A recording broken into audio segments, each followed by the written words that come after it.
तरे बेपडी आजादी याती भलती नारी नर जबत कती सासल याती भलती नारी न करावावे चार चिंता कवनाची ए मेरे वतन के लोगों जरा आँख में भर लो पानी जो शहीद हुए उनकी जरा याद करो कुर्बानी बस तिकडे जाईल आपला आहे की नाही अभंग मागर नामदेवरायानं सांगितलं पृथ्वीवरचा परमात्मा कोणत्याही जातीपातीचा भेद करत नाही. मी सांगतो आजपासून तुम्हाला पांडुरंगाच्या दर्शनाची परवानगी मी देतो. मायबाप नामदेवरायानं दर्शनाची परवानगी दिली ना त्याच दिवशी चुकोबाराय रात्री मायबाप 2:30 वाजता चंद्रभागेच्या स्नानाला गेले. 2:30 वाजता. आता नामदेवरायानंच परवानगी दिली ना 2:30 वाजता चुकोबाराय मायबाप चंद्रभागेच्या स्नानाला गेले. 3:30 वाजता पांडुरंगाच्या महाद्वारात आले. काकड आरतीसाठी महाद्वार उघडलं होतं. काकड आरतीसाठी महाद्वार उघडलं तर चुकोबारायनं आतमध्ये प्रवेश केला. आतापर्यंत मंदिरात कोणीच नाही. या संधीचा लाभ घेतला चुकोबारायनं आणि 3:30 वाजता चुकोबाराय पांडुरंगाच्या मंदिरात गेले मायबाप आणि त्या पांडुरंगाचं मुख पाहिलं. दादा काय माझ्या पांडुरंगाचं रूप आहे बा.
क्रिकेट माहिती तुम्हाला.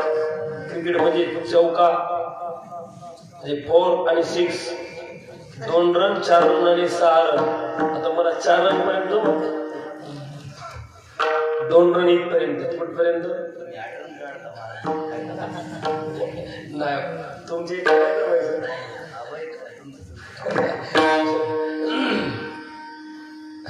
चाल ही वारकरी चाल आहे बघ.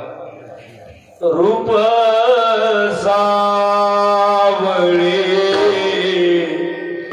सुकुमार हे झाले 4 रन.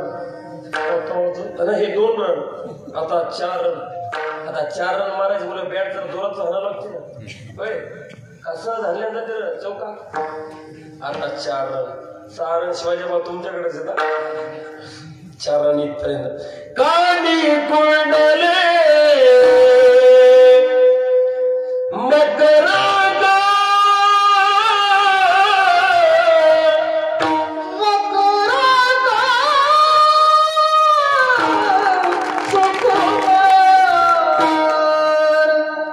हे झाले 6.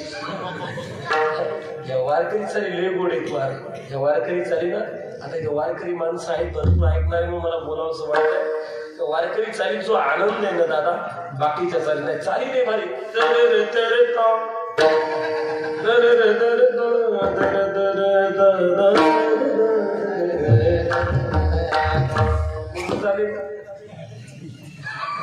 एका गावात मी विचारलं असं तो गावी मला सांगू का म्हणलं सांग ना म्हणे टन वाजलं. ह्या चाली काही गोड आहेत दादा. ह्या असल्या चालीनं रंग नाही यायचा. नाही तर काही चाली गोड आहेत काही गोड सुद्धा गोड आहेत.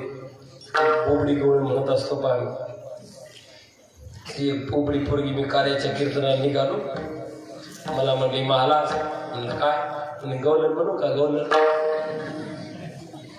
बोबडी पोरगी म्हणली महाराज गवलन म्हणू का गवलन म्हणलं म्हण नाही मला कीर्तनात तरी म्हणायला होईल ना नाही तर बोबड्या सुद्धा खूप गवळण येत बघा दाईबा कितना आता गल्या मी येईना तुम त्या थंग दिली बा दाईबा कितना आता गल्या मी येईना तुम त्या थंग दिली बा बोबड्या कन्याला मध्ये कितन्या काय तुझ्या सोबत आत्मधून येणार मी अरे काय झालं तो बोबड्या म्हणला आई काय झालं येईना तुम त्या थंग दिली बा येईना तुम त्या थंग दिली बा येईना तुम त्या थंग दिले बा येईना तुम त्या थंग दिले बा येईना तुम त्या थंग दिले बा आणि कन्या मला झालं काय ते तर सांग ना काय येणार नाही माझ्यासोबत तो मला येणार नाही आणि तुझी ती म्हातारी म्हातारी म्हातारी कोणाला म्हणतात तुमच्या इकडे आपल्या मराठवाड्या मायबापाला म्हातारा म्हातारा म्हणण्याची पद्धती किती दुर्दैव आहे महाराज मायबापाला पण म्हातारा आमचं म्हातारं गेलं तस काय कामावरचा गडीच आहे आमची म्हातारी गेली मायबापाला इतकं टाकून बोलू नये दादा हे विनोदाचा भाग काय म्हणले डोबडे अरे तुझी ती म्हातारी तुझी आई काय झालं माझ्या आईचं तो मला ऐक ना तुझ्या आईचं नवल एक दिवती 14 महिनो मऊ मऊ बोल्या केल्याले बा आई तुझ्या आईनं काय केलं एक दिवशी 14 महिनो मऊ मऊ बोल्या केल्याले बा थंड फुलांना दोन दिल्या मला तो हलती दिली बा अरे तुझ्या त्या आईनं पूर्णाच्या बोल्या केल्या होत्या काय एक दिवशी 14 महिनो मऊ मऊ बोल्या केल्याले बा बोल्या कलाल्या का बोल्या कलाल्या तुम्हाला एक दिवशी 14 महिनो बोल्या केल्याले बा आणि मग थंब्या फुलांना दोन दिल्या मला तो अर्धी दिलेली बा आणि तुझ्या त्या म्हातारीनं मला अर्धीच पोळी दिली आणि म्हणून मी तुझ्या आईला मागायला गेलो काय तुझ्या म्हातारीचं काय करतो वगैरे काय झालं काय म्हणजे माझे ऐकणं काय केलं मी तर मागाया गेलो ले बा काय केलं मला तो मुटकून धरले बा तुझ्या आई मी तर मागाया गेलो ले बा मला तो मुटकून धरले बा आणि मग धुबू मारले बा आणि फुदू लल्लोले बा काय म्हणले ते धुबू मारले बा आणि फुदू लल्लोले बा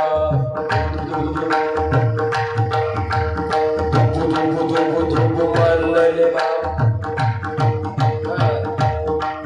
आणि फुदू लल्लोले बा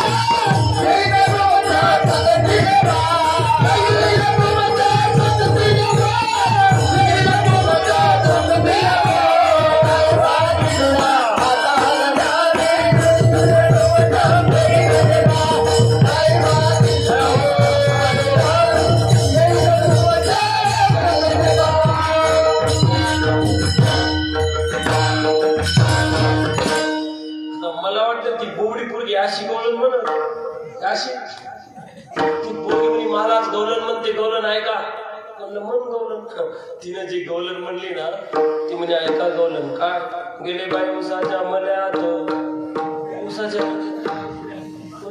संत्र्याच्या नाही उसाच्या मल्यात आणल्या बाई पाकुल्या धलून पाकुल्या म्हणलं शिवरात्रीच्या दिवशी का म्हणे हो दिल्या बाई नवल्याला कलून गेला बाई नवला मलून अजून किती चरण राहिले तुम्ही अजून एक चरण राहिले मला पटकन मार ती इतक्यावर नाही थांबली म्हणे दिल्या बाई नवल्याला कलून गेला बाई नवला काय कलायचे ललून काय म्हणली ती आता काय कलायचे ललून घेते बाय दुसरा कलून अशाने नाही जमायचं कुठून निघलं आपले यांच्या चालून निघलं चोखोबारांचे रूप पाहिलं कानी कुंडले मकराकार मकराकार सुकुमार रूप सावळे सुकुमार रूप सावळे सुकुमार सुकुमार असं ते रूप पाहिलं चोखोबारायनं मायबाप कितीतरी दिवसानं त्या पांडुरंगाचं मुख पाहण्याची इच्छा होती पण समाज येऊ देत नव्हता आज नामदेवानं परवानगी दिली माझ्या पांडुरंगाचं मुख मला पाहायला सापडलं आनंद वाटला चोखोबारायला चोखोबाराय मंदिरात गेली पटकन पांडुरंगाचे चरण कवटाळले आणि रडताय चोखोबाराय पांडुरंगाच्या चरणावर दादा ज्या समाजाने चोखोबारायचा विटाळ केला होता जो समाज चोखोबारायला मंदिरात येऊ देत नव्हता जो समाज चोखोबारायला हरिजन समाजातलं समजत होता तुम्ही माझ्याकडे बघता का एकदा जो समाज विटाळ करायचा मंदिरात येऊ देत नव्हता दादा त्या चोखोबारायसाठी विटेवरचा परमात्मा खाली उतरला आणि विटाळस समजलेल्या चोखोबारायला जगाचा मालक कडकडून मिठी मारतो ना दादा त्याला वारकरी संप्रदायातील देव भक्ताचं प्रेम म्हणतात अंगीकार ज्याचा केला नारायण निंदेतही त्याने वंदे केले जगाने हिरवावं पण देव त्याला जवळ करतो चोखोबा कारणता तुम्ही कारणता चोखोबा तुम्ही रडणारी चोखोबाराय म्हणता देवा रडू नाही तर काय करू रे तूच मला जन्म हरिजन समाजामध्ये दिला तर माझा इतका विटाळ कशासाठी तुझ्या मंदिरात येण्याची परवानगी नाही आम्हाला चंद्रभागेत स्नान करण्याची परवानगी नाही तुझ्या कीर्तनात उभं राहण्याची परवानगी नाही तुझं नामचिंतन करण्याची परवानगी नाही इतका विटाळ कार्य समाजाने माझा करावा देवा माझी तुला विनंती देवा मी रडू नये जर तुला असं वाटत असेल तर माझी तुला विनंती माझी तुला एक अशी मागणी काय मागणी आहे देवा मी रडू नये असं वाटत असेल तर या समाजाने आतापर्यंत मला त्रास दिला मी भोगत राहीन देवा या समाजाचा त्रास भोगत राहीन देवा माझी तुला विनंती देवा कमीत कमी माझ्या पोटी येणारी जी संतती आहे ना माझ्या होणाऱ्या लेकरायला माझ्यासारखा त्रास झाला नाही पाहिजे म्हणून मला मुलगाच असा नाही समाजाने त्याला त्रास तर दिलाच नाही पाहिजे पण त्याला पाहिलं की समाजाने बाबा म्हणावून त्याच्या चरण नतमस्तक व्हावं असा मला मुलगा द्या आईचा पुत्र दे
समाजानं त्रास नाही दिला पाहिजे त्याला बाबा म्हणून समाजानं त्याच्या चरणावर नतमस्तक झालं पाहिजे असा मला मुलगा द्या ऐसा पुत्र देगा देवा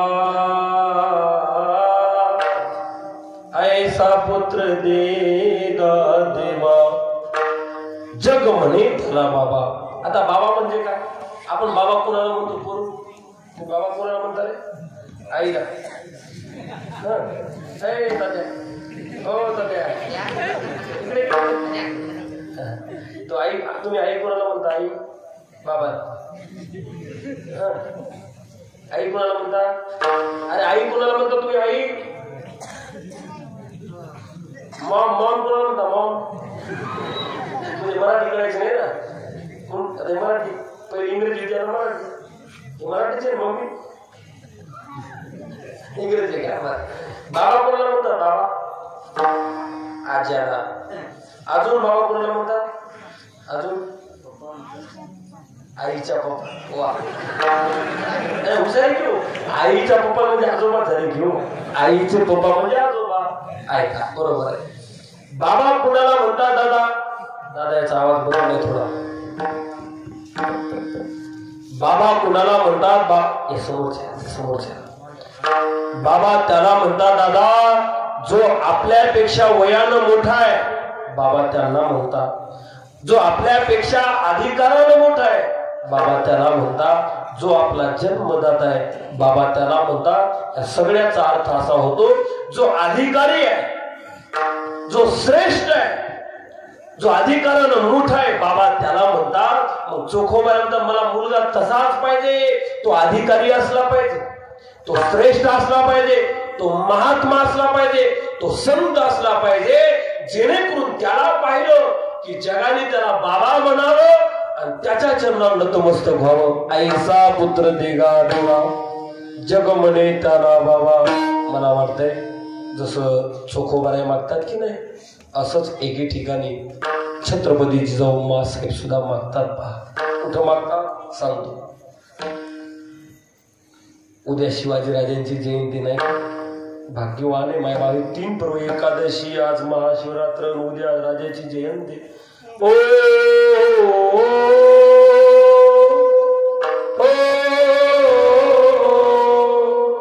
वाघ जगतीची पोलादी छतीची जगात वैभवशाली.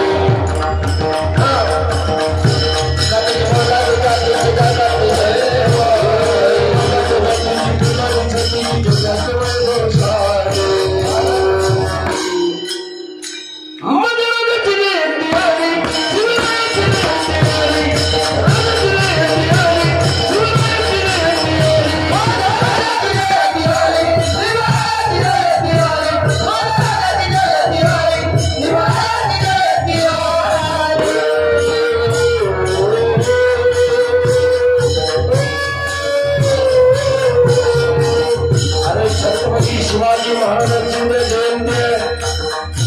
त्या राजामध्ये सुद्धा असं मागितलं होतं जिजाऊसाहेबांनी.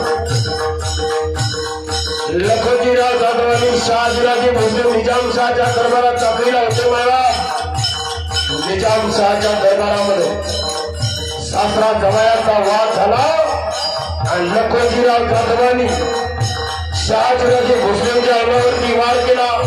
शहाजीराजे भोसलेंनी निजामशहाचा दरबार सोडला. नगरला राहायला आले शहाजीराजे भोसले. नगरला राहत असताना मायबाप अरे आपला बाप माझ्या मालकावरती कपलेल्या नगरला राहणं योग्य नाही. माझा बाप झाला म्हणजे काय झालं?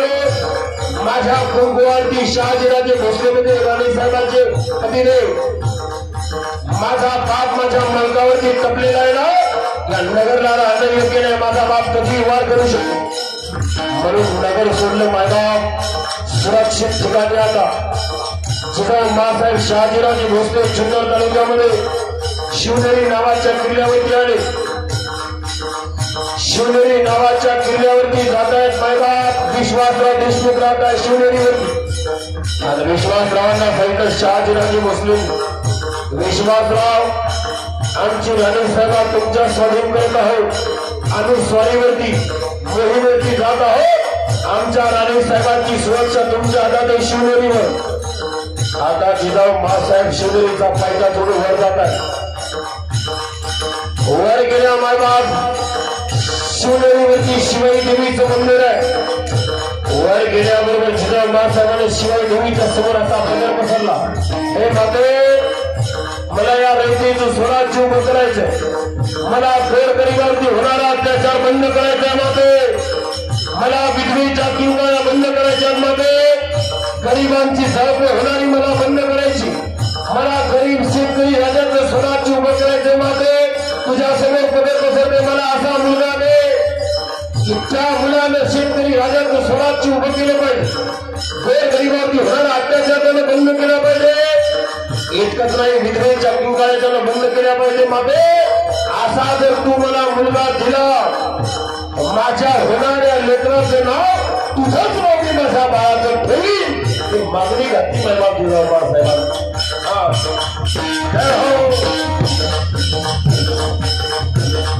जिजाऊ मासाहेब शिवाई देवीला मागणं करतायत. आता काही दिवसात जिजाऊ मासाहेब खरं तर अवस्थेत आहे. पाहता पाहता पाहता जिजाऊ मासाहेबांचे 9 महिने संपत होते. खरे जिजाऊ मासाहेब शिवनेरीवरच्या शिवाई देवीच्या मंदिरात जायची. हे माझं सगळं तुझ्या लक्षात असेल. माझ्या पोटात जो गर्भ वाटतो तो मला स्वराज्यासाठी जन्माला घालायचा. 9 महिने संपत आले मायबाप.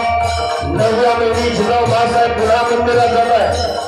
त्या देवीकडे पदर पसरला, मागणं घातलं, हे माते मला या स्वराज्य उभं करायचंय. गरीब शेतकरी राजाचं स्वराज्य उभं करायचे. माते मला असा मुलगा द्या. शिवाई मातेनं कळून दिला जिजाऊ महासाहेबांना. आज मायबाप 9 महिने जिजाऊ महासाहेबांचे संपले. उगवला तो दिवस 19 फेब्रुवारी 1630 गुणवत्ता तृतीया म्हणजे उद्याचा दिवस. जिजाऊ महासाहेबांना शिवाई देवीने कळून दिला. मायबाप तो दिवस 9 महिने संपले. आकाशातला सूर्य मावळतीला जात होता. आकाशातला सूर्य मावळतीला जात होता मायबाप. आणि शिवाई देवीचा प्रसाद आता बाहेर येणार आहे जिजाऊ महासाहेबांच्या पोटातून. आकाशातला सूर्य मावळतीला गेला आणि या रंगीचा सूर्य जिजाऊ महासाहेबांनी तुला आम्हाला दिला. तो सूर्य म्हणजे छत्रपती शिवाजी राजा आहे. तो दिवस 19 फेब्रुवारीचा आहे. आणि गुन्हे गुणाचे जिजाऊ महासाहेबांचे.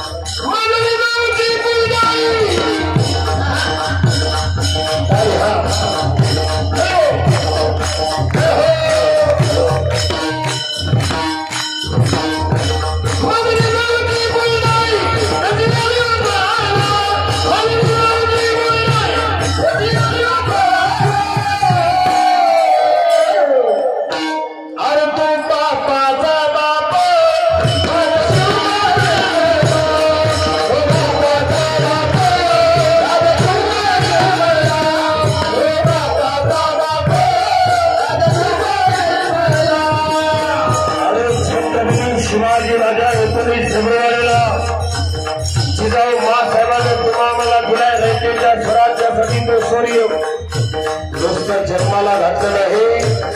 जिजाऊ महासाहेबांनी आज्ञा केली, बाळा तुला हातापायाला मोठं नाही व्हायचं. नुसतं मग रयतेचं स्वराज्य उभं करायचं तुला. मग आता हेती मधी शपथ घेतली स्वराज्याची.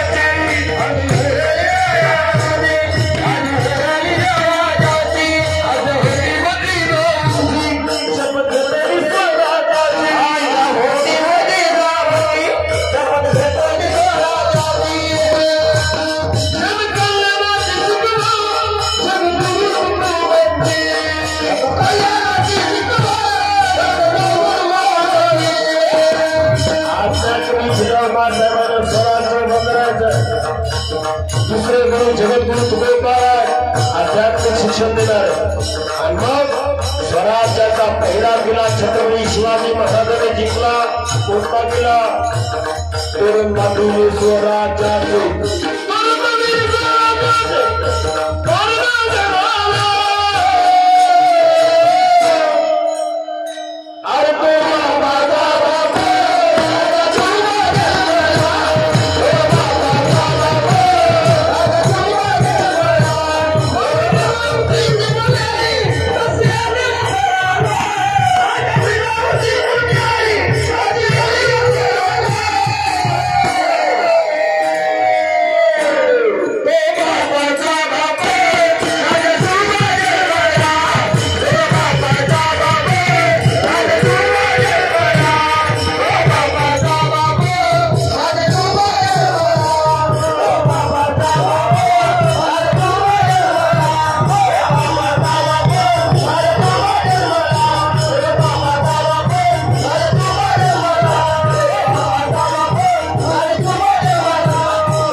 बोला आता सर्वांनी एक आवाज द्यायचा. बोला छत्रपती शिवाजी महाराज की. क्या बात है. म्हणजे एका झटक्यात तुमचा आवाज 50% वाढला. किती टक्के बाकी आहे आता. फक्त 50%. त्यावरच्या सहित आवाज थोडा सगळे ना झाला. आता आपली वेळ संपत आलेली. छत्रपती शिवाजी महाराज की. 75%. आता किती टक्के राहिला. चांगला जोर उपवास नाही ना म्हणूनच आवाज काढतो तू. सर महिला वगैरे सगळे उद्या राजाचा माझ्या जयंती उद्या वाढदिवस आहे. छत्रपती शिवाजी महाराज की. 85%. अजून 15% बाकीच आहे. हे वट्यावरचा आवाज येत नाही. इकडचा वट्यावरचा आवाज. हा सगळे छत्रपती शिवाजी महाराज की. 95%. आता फक्त 5%. आता एकदा पुरुष वर्ग थांबा. त्यांचं बघू दे जरा. जिजाऊ मला बघू द्या ना. तुम्ही थांबा. हा छत्रपती शिवाजी महाराज की.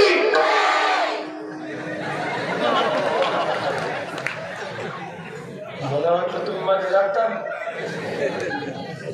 पुन्हा छत्रपती शिवाजी महाराज की. एवढ्या वेळेस माफ आहे ना. पुढच्या वर्षी म्हणतील त्या मी जोरात. छत्रपती शिवाजी महाराज की. 61%. चला कुठे निघाला आपले. जसं चोखोबा आहे मागता. ऐसा पुत्र देगा देवा. तसं जिजाऊ मासाहेब सुद्धा मागते ना देवीकडे. मला स्वराज्य उभं करणारा मुलगा पाहिजे. ऐसा पुत्र देगा देवा. छत्रपती शिवाजी महाराजांसारखा. ज्याला जगमणे बाबा. आज मायबाप छत्रपती शिवाजी महाराजांना जाऊन इतके दिवस झाले तरी आजही समाज छत्रपती शिवाजी महाराजांना विसरत नसेल. तो चोखोबराय म्हणतात ऐसा पुत्र देगा देवा. जगमणे त्याला बाबा विठोबा.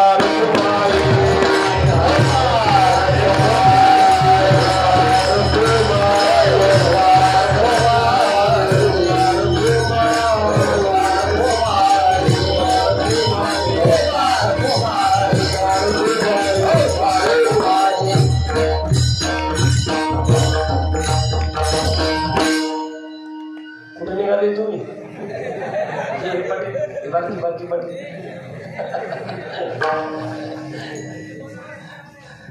सुवाली असेल ऐक नाही. लहान लेकराला अडवता येत नाही. लहान लेकराला म्हाताऱ्या माणसाला कीर्तनात जाताना कधीच अडवायचं नाही. ऐक नाही. चला चोखोबाराय म्हणतात असा मला मुलगा दे. जग म्हणे त्याला बाबा. चोखोबारायला पांडुरंगाने विचारलं का हो 11:15 वाजले. असा मुलगा म्हणजे नेमका कसा पाहिजे. कसा सांगण्यासाठी. ऐसा म्हणते राजे गोविंदा.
गुंडा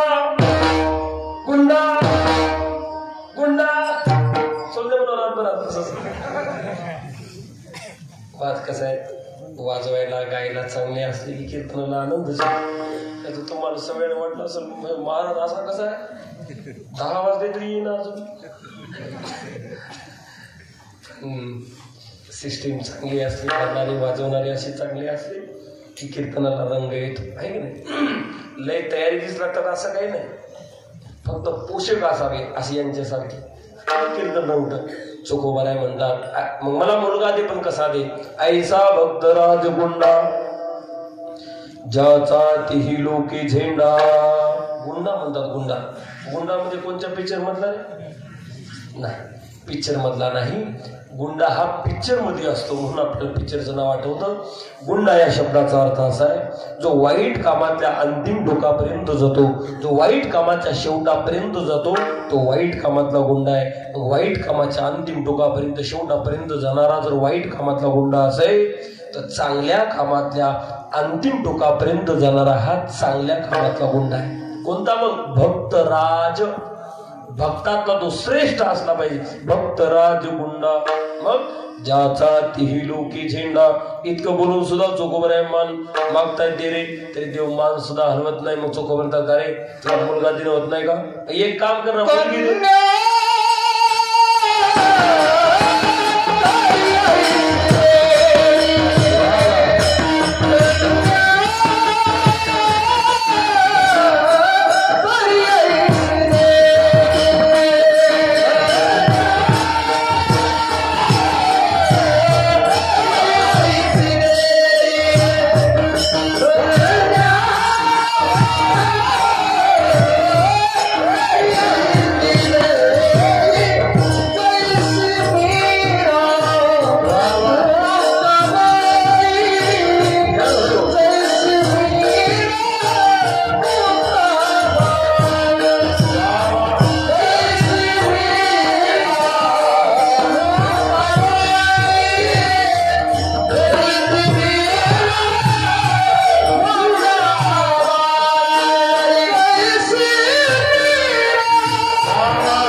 गुळापेक्षा गोड झालं बुवा ते. शिवाजी बुवा तुम्ही काय गुळ खाला होता का जन्मल्या? आवाजाची धारा अशी पाहिजे, कुठेही गेला तर घासलं नाही पाहिजे. आता बसल्यावर घासायचं सोडून दे,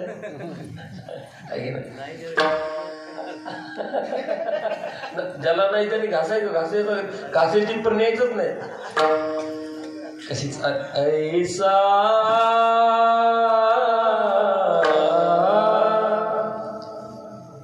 कन्या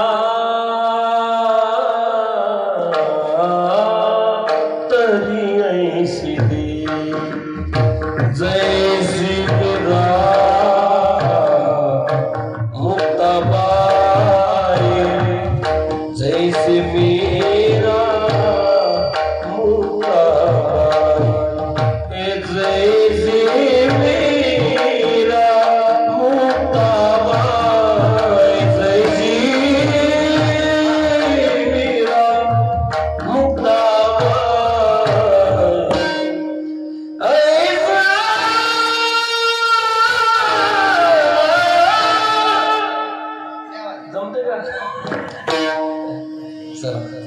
मलाच आश्चर्य वाटेल चालायलाच कसा माझा आवाज.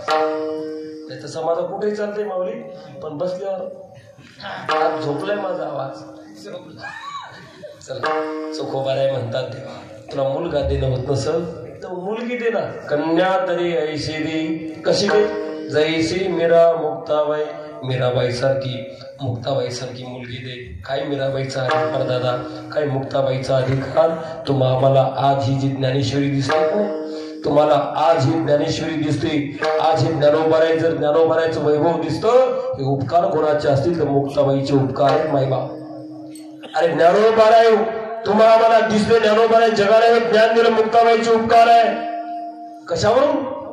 ज्यावेळेस ज्ञानोबारायला मान्य खाण्याची इच्छा झाली होती ना, तर ज्ञानोबाराय म्हणतात मुक्ते अगं माझे आपले मायबाप तर निघून गेले आपल्याला सोडून, मायबाप तर आपल्याला नाही ना.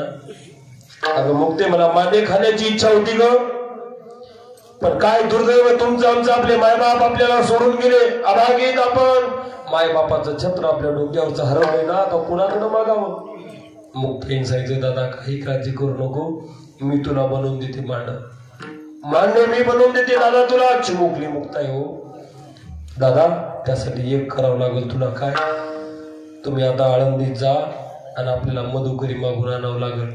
आणि त्यावेळेस ज्ञानोबारायला आळंदीत येण्याची सुद्धा बंदी होती. का? संन्यासाची मुलं आहे. अरे यांचा बाप संन्यास घेतो, पुन्हा संसारात येतो, विकासमुळे यांना आळंदीत येऊ देऊ नका, चंद्रभागेचं इंद्रायणीचं स्नान करू देऊ नका.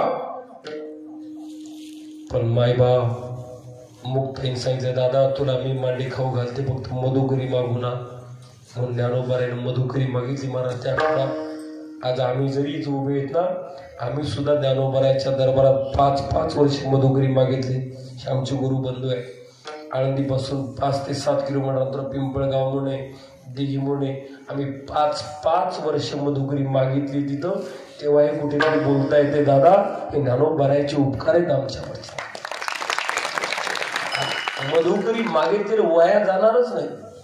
मधुकरी मागितली आम्ही तर काय भाविक लोक महाराज त्या काळची, आता सुद्धा लोक आळंदीचा जर विद्यार्थी येत असेल तर माऊली आपल्या दारात येतात असं समजतात. स्वयंपाकातला पहिली चपाती बाजूला काढून ठेवतात. अरे विद्यार्थ्याला नाही देत, आपण विद्यार्थ्याच्या रूपाने ज्ञानोबारायलाच आळंदीत नैवेद्य पाठवतो म्हणून रोज नैवेद्य काढून ठेवतात महाराज. आळंदीतल्या भोवतालची माणसं आहे. आळंदीमध्ये ज्ञानोबाराय मांडे माखायचे ना, मधुकरीला गेली. 2 घरी पीठ मागितलं मांड्याचं, 1-2 घरी दिलं मायबाप. अरे ज्ञानोबाराय आळंदीत आलेले पाहिले, काहीच्या तळपायची आग मस्तकारे. का रे संन्यासाची मुले आळंदी त्याला कोणी प्रवेश दिला? अरे याला आळंदी देण्याचा अधिकार कोणी दिला? आला कसं काय? काही रागवायचे. अरे संन्यासाची मुला तुम्ही आळंदी देण्याची परवानगी नाही तुम्हाला, आलीत कसं काय? आलो हो मांडी खाणे. भरती चोचली तुमच्या तोंडाचे. बाप संन्यास घेतो विटाळाचा तुमचा बाप, तोंडाची चुचरी पुरवतो. खबरदार पुन्हा आळंदीत आला असतं. ज्ञानोबाराय तशीच खाली मान घालावी, पुन्हा पुढे जावं. काही ज्ञानोबारायचं दया करणारे लोक त्यांनी ज्ञानोबारायला पीठ वाढलं मायबाप. काही ज्ञानोबारायला पाहिलं की दार बंद करून घ्यावं. ज्ञानोबारायच्या डोळ्यातून पाणी व्हायचं. काय पाप केलं आमचे मायबाप, आम्हाला सोडून गेले म्हणून आज ही परिस्थिती आज आमच्यावरती आहे. त्याच्या जीवनातले मायबाप निघून जातात ना दादा, त्याच्यासारखा दुर्दैवी व्यक्ती, त्याच्यासारखं दुर्दैवी लेकरू जगाच्या पाठीवर कोणी नाही दादा. ज्ञानोबाराय इतके दुर्दैवी झाले, मायबाप सोडून गेले. 2-4 घरी कसं तरी पीठ मागितलं, त्या विसोबा चाट्यानं पाहिलं. ते विसोबा चाटी म्हणजे विठ्ठलपंतांचा विरोधी. विठ्ठलपंताचा विरोधी त्या विसोबा चाट्यानं ज्ञानोबारायच्या गळ्यातली झोळी पाहिली, पीठ पाहिलं. रागानं आला. ज्ञानोबारायचे लटलट कापायला लागले. बास आता काही खरं नाही आपलं. का रे ज्ञान्या? काय काका? अरे इकडे कुठे आलास? काका मला मधुकरी मागायची, देऊ मांड खाण्याची इच्छा म्हणून मी आलो. संन्यासाची मुलं तुम्हाला आळंदी देण्याची बंदी कोणी परवानगी दिली तुला? तर इकडे फिरतात. ती झोळी पीठ मागितलं ज्ञानोबारायच्या गळ्यात अडकवलेली झोळी दादा त्या विसोबा चाटन आपल्याकडे घेतली. एक बाई माग सरली, संदेश कानाखाली लावली. ज्ञानोबारायच्या नुसतं कानाखाली मारली नाही, झोळीतलं पीठ खाली ओतून दिलं, खाली सांडलं. नुसतं खाली सांडून मोकळा झाला नाही, त्यानं ते पीठ पुन्हा उचलून घेऊ नये. माझ्या माऊलीनं ते पीठ पुन्हा उचलून घेऊ नये म्हणून चपला सगट त्या पीठाला तुडवलं महाराज, पुण्याला उचलून घेऊ नये म्हणून. तसे ज्ञानोबाराय रडत रडत घरी नाही गेले. ज्ञानोबाराय रडत रडत सिद्ध भेटत गेले आणि मांडी पायाची चूल केली. हुंदकी देत ज्ञानोबाराय रडतात. मुक्ताई विचार करते, माझा दादा अजून का आला नाही? माझ्या दादाला कोणी बोलला असेल का? माझ्या दादाचा कोणी अपमान केला असेल का? माझ्या दादाला कोणी वेडवाकडं बोलला असेल का म्हणून माझा दादा आला नसेल का? अरे लहान बहिणीनं काम सांगितलं म्हणून माझ्या दादाला काही राग आला असेल का? माझा दादा अजून का नाही आला? इकडं तिकडे पाहते नरोबर आहे, कुठंच नाही दिसले. बराच वेळ झाला म्हणून मुक्ताईला वाटलं माझा दादा नेहमी सिद्धपेठात जाऊन बसतो म्हणून मुक्ताई सिद्धपेठात जाते. सिद्धपेठात जाते मुक्ताई दादा. तर एका झोपडीतून हुंदके देत रडण्याचा आवाज येत होता. झोपडीचं दार बंद आहे आणि हुंदके देत रडणाऱ्या दादाचा आवाज मुक्ताईने ओळखला. दादा, अरे तुझ्यासारख्या योग्याला हे रडणं शोभा देत नाही दादा. काय झालं? अरे मी तुला काम सांगितलं, पीठ आणायला पाठवलं, मधुकरी आणायला पाठवली म्हणून राग आला का दादा तुला माझा? अरे तुला माझा असा राग येत असेल दादा, पुन्हा मी तुला असं काम सांगायची नाही रे. पण मी तुझ्यासाठीच तुला मधुकरी मागायला सांगितली ना, तुलाच मांडे खाण्याची इच्छा होती ना, म्हणून सांगितलं. ज्ञानोबाराय काहीच बोलत नाही. हुंदके देत रडताय, डसा डसा ज्ञानोबाराय रडतात. तर रडणाऱ्या ज्ञानोबारायला मुक्ताई उपदेश करते. दादा, असं तू जर रडत बसला तर या जगाला ज्ञान कोण देईल? अरे तू ज्ञानासाठीच तुझा अवतार आहे, जगाला ज्ञान वाटण्यासाठी तुझा अवतार आहे. असं जर ज्ञान रडत बसलो, असं ज्ञान जर झाकून बसलं, ते जग अज्ञानी राहील दादा. तुझ्यासारख्या दादाला, तुझ्यासारख्या ज्ञानवानाला असं लपून बसणं, रडत बसणं शोभा देत नाही. बाहेर ये, डोळ्यातले अश्रू पुस. विश्वरागे झाले वन्नी, संती सुखे वावे पाणी. अरे जगाने जर अग्नी झालं दादा तर आपण पाणी झालं पाहिजे, पण रुसून बसू नको. म्हणून ज्ञानोबाराय मुक्ताबाईच्या बाहेर आले आणि जगाला ज्ञान दिलं. उपकार फक्त मायबाप मुक्ताई आई साहेबाचे आहे. म्हणून तर ज्ञानेश्वरी सारखा ग्रंथ पाहायला भेटतो. मग चोखोबाराय म्हणतात मुलगी द्यायची असं अशी दे, कन्या तरी ऐशी दे, जैसे मीरा मुक्ताबाई. वेळ संपल्यामुळे तर सरळ सांगतात. चोखोबाराय म्हणतात का रे, तुला देणं होत नसेल मुलगा तर मुलगी दे. अरे मुलगी जमत नसत तर एक काम कर ना मग, इतुले न देवे तुझ्या रे मज गरीबा निसंतान.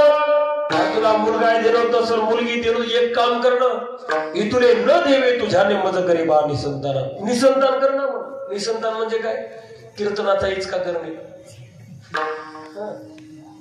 निसंतान म्हणजे निपुत्रिक. रागावलेली चोखोबाराय, निपुत्रिक कर, तुला देणं होत नसत तर. चोखोबारायला ना पांडुरंगाचा रागावू नका. देतो. देतो काय देतो? 9:45 पासून किती 9:45 मी 9:45 नाही का? नाही 9:30 चालू वाटते मी.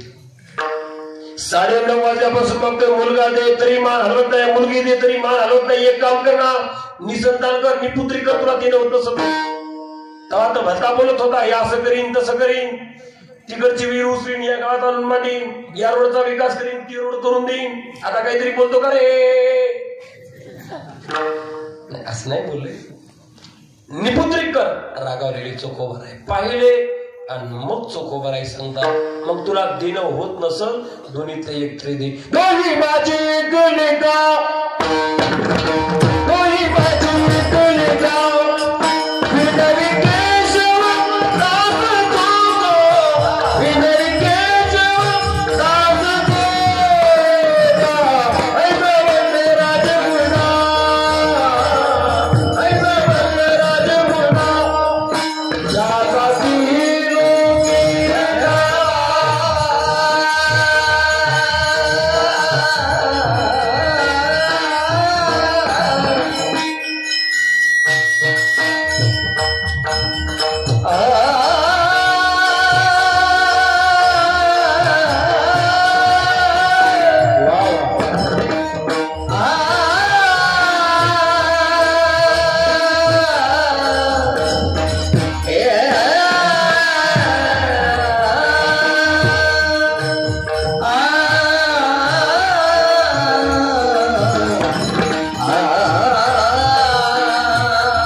आता भैरवी चाल सुद्धा झाली. हा चोखोबाई म्हणतात दोन्हीतलं एक तरी दे दो ही माझे एकले का विनवे केशवदास होतो का ऐसा भक्त राजगुंडा ज्याचा तेही लोकी दिंडा असा मला मुलगा द्या.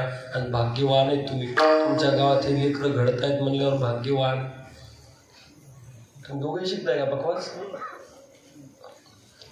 कारण की अशी मुलं ही पिढी घडणं सुद्धा फार महत्वाचं आहे. आणि मला आनंद या गोष्टीचा वाटला, इथं तरुणाची संख्या भरपूर आहे कीर्तनाला. आणि कीर्तनाला तरुणाची संख्या गरजेची. मायबाप तरुणाने कीर्तनाला आलं पाहिजे. आम्ही म्हातारे का? याचा अर्थ म्हाताऱ्या माणसं उठून जावं का असं नाही बरं, पण हल्ली तरुणांनी कीर्तनाला आलं पाहिजे. तरुणांनी कीर्तनाला येण्याची गरज आहे मायबाप. कारण यांच्यासारखी पोरं जर कीर्तनाला आले तर त्यांच्या पाठीमागच्या अशी बारकाली पोरं आपोआपच येतात. तुम्ही पुढं हे वयस्कर माणसं तुम्ही परमार्थात आहेत म्हणून तुमच्या पाठीमागची पिढी तुमच्या पाठीमागे येते. आता ही पिढी जर परमार्थाकडे यायला लागली तर त्याच्या पाठीमागची पिढी सहज परमार्थाकडे येतील दादा. आणि गावाला चांगलं वळण लागतंय म्हणून कीर्तनाला तरुण आली पाहिजे. तुमच्या गावाचे सगळेच तरुण पोरं मला चांगले वाटत आहेत म्हणून तर ते कीर्तनात बसले. नाही तर गावाचे तरुण धर्मांना उद्या शिवजयंतीचा पाहायचंच काम नाही. अशाने छत्रपती शिवाजी राजाची जयंती साजरी होणार नाही. तुम्ही छत्रपती शिवाजी महाराजांच्या जयंतीला कलंक आहे. दारू पिऊन जर राजाची जयंती साजरी होत असेल तर कलंक आहे मायबाप, कलंक शिवाजी महाराजांच्या जयंतीचा. म्हणून गावोगाव शिवाजी राजाची उद्या जयंती होणार आहे, ती कीर्तनानं साजरी व्हावी. शिवरात्रीचा आजचा दिवस आहे मायबाप. 2 मिनिटं घेतो आता शिवरात्रीचे. हा महापर्व काळ आहे. बोलून गेलो ओवी. विशेष पर्व भागवत धर्मी, नरसिंह जयंती रामनवमी, वामन जयंती कृष्णाष्टमी, उत्तमोत्तम शिवरात्री. शिवरात्रीचा हा महापर्व काळ दादा. आजच्या पर्व काळामध्ये असं सांगितलं शास्त्रानं, कमी कार्य करायचं, जास्त पुण्य पदरात पाडून घ्यायचं. सामान्य काळामध्ये भरपूर करावं लागतंय तेव्हा थोडस पुण्य पदरात पडतंय. पण आजच्या पर्व काळाच्या दिवशी थोडं नामचिंतन करायचं, भरपूर फळ पदरात पाडून घ्यायचं. असा हा आजचा महापर्व काळ आहे. चुकून जरी आपल्याकडून नामचिंतन आजच्या दिवशी घडलं ना भगवान शंकराचं देवाचं, तर अगणित पुण्य आजच्या दिवशी भेटते. हे महापर्वत महाशिवरात्रीचा महाराज विशेष आहे. काय झालं होतं, चंडी भिल्ल नावाचा एक भिल्ल होता. भिल्ल सोमदत्त नावाचा राजा, त्याला 500 बायका होत्या. त्याच्या त्या 2 पतिव्रता, बाकीच्या 4 कर्म करणाऱ्या होत्या. पण असं म्हणतात त्या बाकीच्या बायकाच्या पापामुळे राजाला, सोमदत्त राजाला हरणीच्या गर्भाला जाऊ लागला. हरणीच्या असं म्हणतात, राजा करी पाप प्रजेनं भोगावे, पत्नीने केले पतीशी भोगावे. असं म्हणतात, पत्नीनं जर पाप केलं तर भोगावं लागते पतीला. पत्नीनं जर पुण्य केलं तर पुण्य येत नाही पतीला, पण पाप भोगावं लागते. आणि मालकानं जर पुण्य केलं तर आपोआपच अर्थ तिकडे जाते. सत्यनारायण गावागाव होतात, सत्यनारायण जर चालले का नाही असे बसलेले असतात जोडी. ब्राह्मण मंत्र डोळ्या पण लावा, लावले. हात जोडा, जोडले. अस्माकम विशिष्टाय मंत्र ब्रह्मांड ब्रह्मांड ब्रह्मांड ब्रह्मांड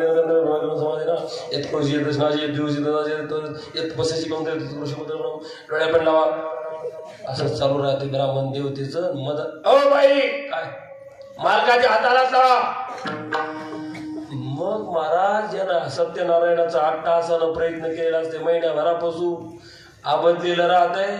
हा सत्यनारायणाच्या पूजेत ब्राह्मण देवता होते. हाताला हात लावा मालकाच्या.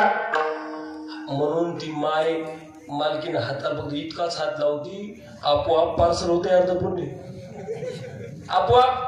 आपण किती पुण्य करा, आपलं तिकडं नाही, आपलं तिकडे जाते. त्यांनी किती करा, तिकडचं तिळभरे बी इकडे येत नाही. पण त्यांनी पाप केले की आपल्याकडे येते. मात्र सोमदत्त नावाच्या राजाला 500 बायका होत्या, 2 पतिव्रता होत्या आणि बाकीच्या 498 कर्म करणाऱ्या होत्या. तर त्या बायकाच्या पापामुळं त्याला हरणाच्या गर्भाला जावं लागलं. हरिण झाली बाईबाप. 2 हरणी झाल्या त्या पतिव्रता आणि राजा हरिण झाला. आणि एका वनात राहत असताना चंडी भिल्ल नावाचा एक राक्षस होता, दैत्य होता, भिल्ल होता. शिकारीसाठी वनात गेला. महाशिवरात्री किती महत्वाची दादा. अजाणतेपणानं चुकून जरी आपल्याकडून कार्य घडलं तर शिवरात्र फळ देते.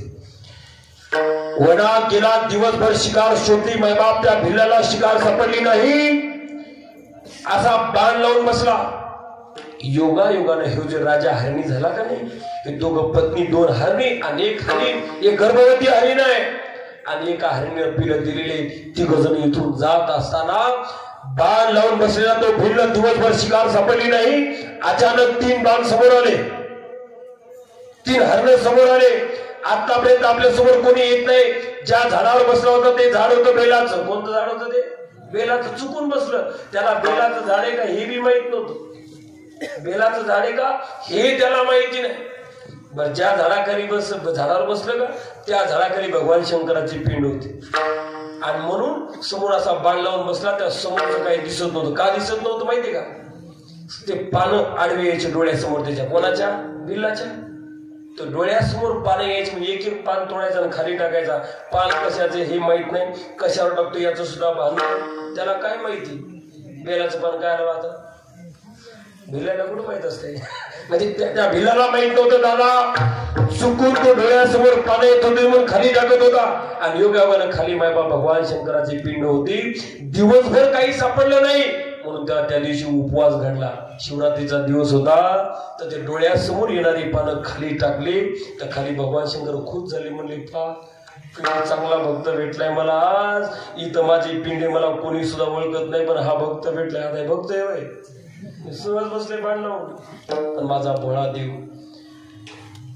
डोळ्यासमोर आडवी पाने येत होती म्हणून खाली टाकत होता. तर भगवान शंकर खुश झाले, माझी पूजा करतोय आजच्या दिवशी. आणि उपवास केला माझ्यासाठी. उपवास नाही केला, शिकाय भेटले म्हणून काही खाल्लं नाही, पण भगवान शंकर वाटलं माझ्यासाठी उपवास केलाय. भगवान शंकराचे दूध जवळ आले. काय पाहिजे तुम्हाला? काहीच नाही, मला फक्त हरणाची भाषा कळावी इतकंच पाहिजे.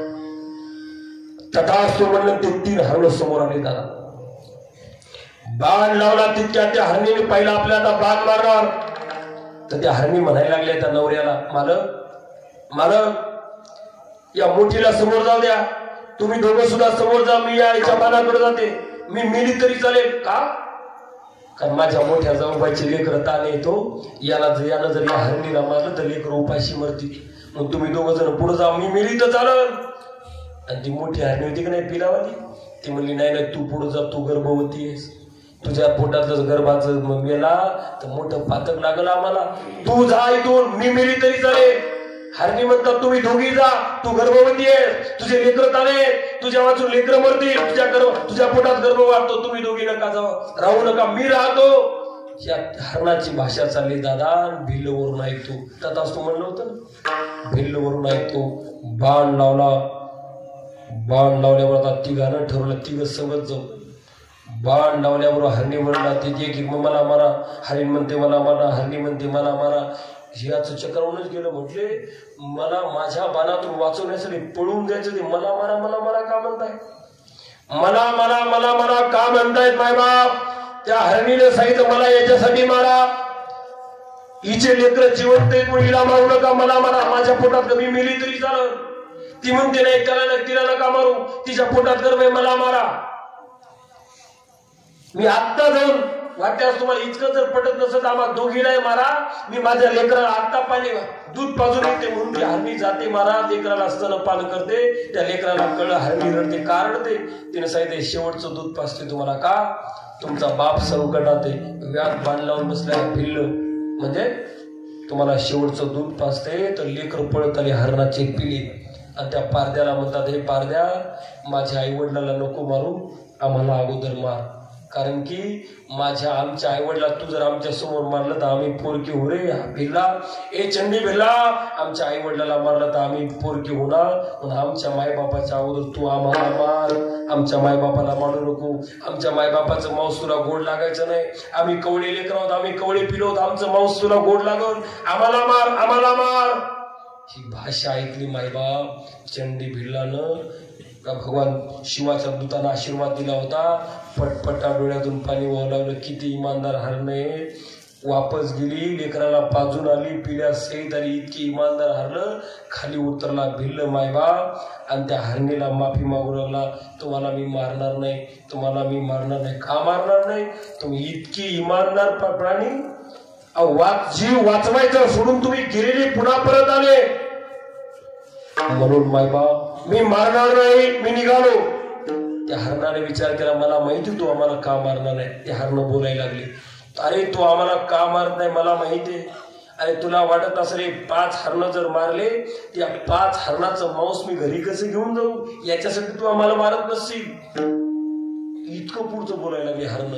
नाही तसं काय नाही, माझ्यावर भगवान शंकराची कृपा मारू शकत नाही. तुम्हाला भगवान शंकराची शपथ आहे, आज आम्हाला तुम्ही मारा, आमचं मांस खा. तुम्ही वचन दिलं होतं तुम्हाला की आम्ही तुला तुझ्या हाताने मारून तुला मांस खायला पाहिजे, वचन दिलं मारा. भिल्ल पुढे जातो, हरण पाठीमागे जातो. भिल्ल पुढे जातो, हरण पाठीमागे जाता. तर मायबाप त्याला ही सद्बुद्धी न मारण्याची का सुचली. भगवान शंकराची कृपा. त्याच्याकडून चुकून डोळ्यासमोर आडवे येणारे बेलाचे पात्र पानं त्यानं खाली ठेवले. त्याला बेले हेही माहिती नव्हतं, पण डोळ्यासमोर आडवे येतात म्हणून खाली टाकले. तर ते भगवान शंकराच्या अंगावर पडले. काही खायला नाही भेटलं म्हणून उपाशी राहिला. तर भगवान शंकराला वाटलं यानं माझ्यासाठी उपवास धरला, की मला कोणी विचारत नव्हतं, मला बिल्वपत्र वाहिलं, किती माझा मोठा भक्त भोळा भक्त आहे. भगवान शंकर मायबाप त्याला प्रसन्न झाला आणि त्याला ही सद्बुद्धी ठेवली. तिथून पुढे तो भगवान शंकराची भक्ती करू लागला. तर त्या 5 हरणासाठी स्वर्गातून विमान आलं. त्या 5 हरणाचे सत्पुरुष माणसं तयार झाले. त्या विमानात बसले, निघून गेले. हे भिल्ल म्हणला, का हो हे विमान काय 5 सीटाचं आहे काय, माझं एखादं सीट उभं राहून गेलो असतो मी, मला घेऊन जा. शिवदूतानं सांगितलं, अरे तितकं पुण्य तुझं अजून झालं नाही. या शिवरात्रीत चुकून तुझ्याकडून व्रत घडल्या गेले ना, म्हणून तुला ही सद्बुद्धी भेटली. तुला जर विमानात बसून जायचं असेल तर पुढच्या शिवरात्रीपर्यंत असंच व्रत करत राहा, म्हणजे तुला नक्की भगवान शंकराचं विमान आल्याशिवाय राहणार नाही. इतकं हे महाशिवरात्रीचं व्रत मोठं आहे. सहज केलं, अनायासे केलं, अजाणतेपणानं केलं तरी भगवान परमात्मा आपल्यावर खुश होतात. इतकं मोठं पर्व काय. पण आजच्या दिवशी मायबाप आपण कीर्तन बरं झालं 12 पर्यंत जर आपलं कीर्तन आहे, म्हणजे भगवान परमात्मा शिवरात्र देवाचं चिंतन आपल्याकडून घडलंय. सप्ताह आपण शिवरात्रीच्या काळात केलाय. भाग्यवान माणसं आहे, कारण थोडं करायचं, मोठं पुण्य पदरात पडून घ्यायचं, असा हा शिवरात्रीचा पर्व काळ आहे. असो, आपला वेळ बराचसा झाला. तुमचा वेळ मी काय तसा कमी घेतलेला झाला असं समाधान. उशीर झाल्याच मला तुम्हाला तशी काळजी वाटते, आम्हालाही काळजी वाटते. पण काय करा, रस्ता असते, ट्रॉफिक असते, कुठं रस्ता खराब असते, गाडीच्या पुढे आपण पळू शकत नाही. सारखीच आमच्या कामाची दादाची दादारावची सारखीच कुठपर्यंत आले. म्हणलं आलो आलो, तिकडे बी आलो. चला, म्हणून इथपर्यंत येण्याचा योग प्राप्त झाला. आमच्या कामाजी महाराजांनी मला सेवेची संधी उपलब्ध करून दिली. दादाराव महाराजांनी तुम्हा दोघांना सुद्धा कोटी कोटी धन्यवाद. इतक्या चांगल्या माणसाची सोयरी करून दिली यांनी. आनंद वाटला मला. कीर्तनासाठी बघा भरगच्च मंडप भरलेला आहे. आम्ही याच्यापेक्षा मोठ्या समाजात कीर्तन करतो, पण इतकं शिस्तबद्ध वातावरण मला तुमच्या गावात पाहायला भेटलं. तरुण पोरं सुद्धा उठले नाही, माणसं सुद्धा उठले नाही, बिलकुल उठले ते समजा. ते सोडून द्या. अतिशय सुंदर नियोजन आहे. सर्व गावकरी मंडळींना कोटी कोटी धन्यवाद. आपल्या सप्ताहाला पुढच्या शुभेच्छा आहे. जास्त वेळ न घेता सर्वांना कोटी कोटी धन्यवाद. उशिरा का होईना आमचे परममित्र अंबादासराव बी आले. कुठून आले? बर, आमचे परममित्र अंबादास महाराज उपस्थित आहेत. परजणानं आमचे आपल्या पेरजाबादून आमचे हे दादा आले. भागवत महाराज तुम्ही माझी मुराळी होईत, तुम्हाला धन्यवाद. या दोन्ही लेकरांनी चांगलं वाजवलं बरं, म्हणजे हे लेकर बरं चांगला हात आहे. तुम्हालाही धन्यवाद बरं का. अशीच प्रगती करा. आणि आमच्या दादाराव महाराजाचा हात गोड आहे. तुम्हालाही धन्यवाद. माऊली महाराज, कामाजी महाराज, शिवाजी आबा, पंडितराव मामा, रायणी सगळे सर्वांना कोटी कोटी धन्यवाद.